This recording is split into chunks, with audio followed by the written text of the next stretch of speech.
कळंबोलीमध्ये लोकनेते स्वर्गीय गोपीनाथ मुंडे साहेब यांचा 11वा स्मृतिदिन भावपूर्ण वातावरणात साजरा करण्यात आला।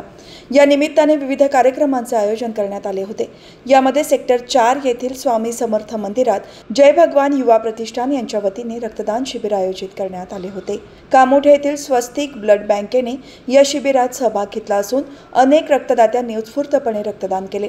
पनवेलचे आमदार प्रशांत ठाकूर यांनी या शिबिराला उपस्थिती लावून रक्तदात्यांचा उत्साह वाढवला। यावेळी उत्तर रायगड जिल्हा सरचिटणीस नितीन पाटील, युवा मोर्चा उत्तर रायगड जिल्हाध्यक्ष मयुरेश नेतकर, कळंबोलीचे माजी शहराध्यक्ष रविनाथ पाटील, माजी नगरसेवक बबन मुकादम, सहकार सेलचे जिल्हाध्यक्ष अशोक मोटे, भाजप नेते सीतू शर्मा, भटके विमुक्त आघाडीचे उत्तर रायगड जिल्हाध्यक्ष बबन बारगजे यांच्यासह अनेक पदाधिकारी आणि कार्यकर्ते उपस्थित होते। तसेच रक्तदान शिबिरानंतर आध्यात्मिक महिला मंडळांचा गीता पठणाचा कार्यक्रम झाला। या कार्यक्रमाला भाजपचे प्रदेश कार्यकारिणी सदस्य बाळासाहेब पाटील, कळंबोली मंडळ अध्यक्ष अमर पाटील, माजी नगरसेवक राजेंद्र शर्मा, देवीदास खेडकर यांच्यासह अनेक मान्यवर उपस्थित होते।